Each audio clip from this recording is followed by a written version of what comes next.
la Academia Nacional Almirante de Lingua con el economista William Olmedo. Él es docente de la institución y también es encargado de lo que es el programa de salutización. Muy buenos días, economista. Bueno. Como primer punto, para comenzar la entrevista, tenemos cuáles son los factores que se ven afectados debido a la escasez o el incremento de la inversión extranjera, en su opinión. Buenos días y felicitándoles a ustedes por esta entrevista y al mismo tiempo por tocar un tema de tanta importancia dentro del sector económico.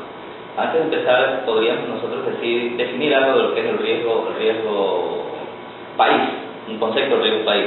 Esto se ha debatido en muchos foros a nivel académico y no se ha llegado a una conclusión definitiva. Pero en sí podríamos decir que el riesgo país no es más que el índice que mide el grado de peligro que entraña la inversión en un país, debido a muchos factores, entre estos el factor económico, el factor político, el factor financiero, la cuestión fiscal, analizando datos macroeconómicos, como son la tasa de inflación, el desempleo, la tasa de interés activa, pasiva, el incremento del Producto Interno Bruto de un año con relación a otro, el precio del barril de petróleo e inclusive ciertos factores microeconómicos. Quien mide este riesgo país uno de los principales que mide este riesgo país es el banco JP Morgan, que es de los Estados Unidos. Contestando tu pregunta, ¿en qué aspectos afecta el hecho de que el riesgo país suba o baje, dependiendo exclusivamente a la inversión extranjera? Por supuesto, es en la baja del nivel de producción, de productividad en un país. Si hay baja producción, lógicamente esto acarreará que el desempleo aumenta. Al aumentar el desempleo, el nivel de consumo de los habitantes baja y con esto se afecta el sector comercial. Como tú te das cuenta, es un efecto dominó. Al mismo tiempo, las tasas de interés también se ven afectadas. Entonces, en general, al hablarte de la inversión extranjera dentro del sector económico, es sumamente importante que esta venga. Claro, es muy importante saber de que la inversión extranjera, a pesar de que en algunos ámbitos se crea polémica, como por ejemplo en el ámbito social, es muy importante para el crecimiento de la economía de un país. Bien, desde su perspectiva, ¿qué podría decirnos de los factores de riesgo país que tenemos desde el 2006 hasta el 2008 a nivel nacional? Bien, valiéndome de un dato estadístico que poseo, vemos que en enero del 2006 la tasa de riesgo país, el índice de riesgo país, se sitúa en 650 puntos, como te das cuenta. Para allá, el año 2000 a mediados del 2006, la tasa baja a un 450. Pero vemos como a inicios del año 2007 se llega a 1050 puntos, siendo el nivel más alto entre el 2006 y el 2008. ¿A qué se debe esto? Exclusivamente porque recordemos que este es el periodo donde se acentúa el gobierno de Rafael Correa y él, podríamos decir, no es que dicta ciertas medidas, sino que crea una incertidumbre al decir que Ecuador no honrará la deuda externa, que el Ecuador entrará en moratoria con los acreedores de los bonos. Y esto definitivamente crea a nivel nacional y a nivel internacional una incertidumbre. Los bancos internacionales, el Fondo Monetario Internacional, el Banco Mundial, comienzan ellos a molestar lógicamente a los inversionistas privados. Entonces es lógico que el riesgo país suba. Entonces, desde 2007 a 2008 se sitúa a lo mejor en un 650% y ahí se ha mantenido, pero vemos que desde 2006 a 2008 ha sido una variación constante, no se ha mantenido.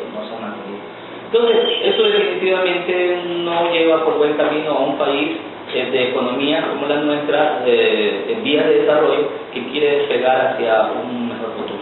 Así es. Bien, a su pensar, ¿qué es lo que deberíamos hacer nosotros como mandado y el mandatario para que el riesgo país disminuya?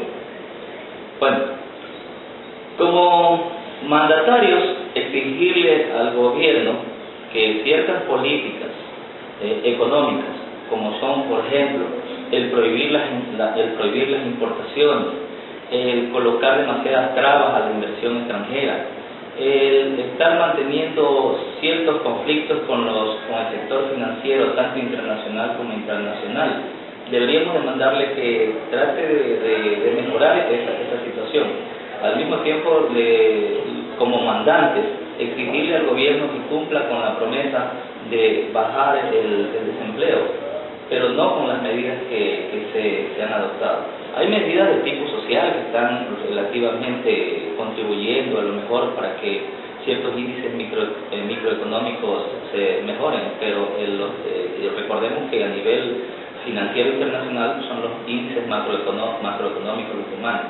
¿Y qué mandan? ¿Qué es lo que debería hacer el gobierno? Pues lógicamente atender y consensuar con todos los sectores de la producción nacional y con los bancos internacionales acerca de las políticas que tienen que generarse dentro de la nación en cuestiones tributarias, en cuestiones fiscales, e inclusive nosotros sabemos que el riesgo país también se ve afectado debido a la inseguridad jurídica que puede haber en un país donde las leyes relativamente no se cumplen, donde están escritas en un simple papel, pero definitivamente ya en la práctica no son así, y se hace definitivamente lo que el gobierno cree conveniente, pero sin consensuar con los grandes sectores que existen dentro de una sociedad. Así es. Y como último punto, ¿qué es lo que haría usted como empresario o como emprendedor para poder mejorar la calidad de inversión extranjera que tenemos actualmente?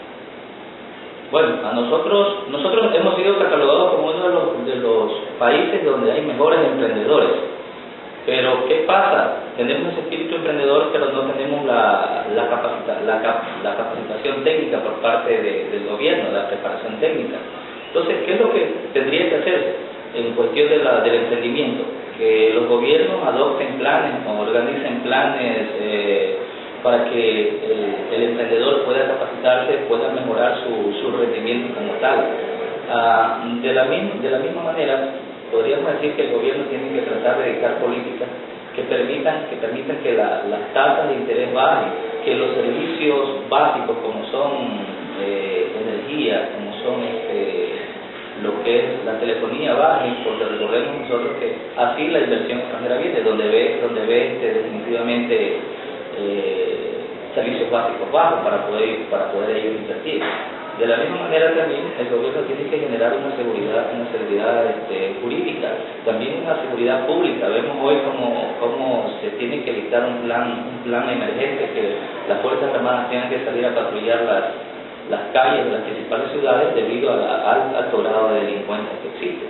Entonces, para fomentar la inversión extranjera son algunos tópicos que hay que trabajar. Pero vuelvo y repito, siempre y cuando el gobierno adopte una medida de consensuar, de dialogar, de hablar, y no utilizar a lo mejor el simple monólogo como está acostumbrado el gobierno. Bueno, como conclusión tenemos de que nosotros somos parte importante de lo que ocurre en nuestro país con respecto al riesgo país. Nosotros somos quienes elegimos los mandatarios, nosotros somos quienes damos pie a que leyes y estatutos se fomenten en el país. Entonces, lo que nosotros tenemos que hacer para mejorar el riesgo país es primero preguntar qué hace o qué haría nuestro candidato presidencial por mejorar la educación. Muchas gracias.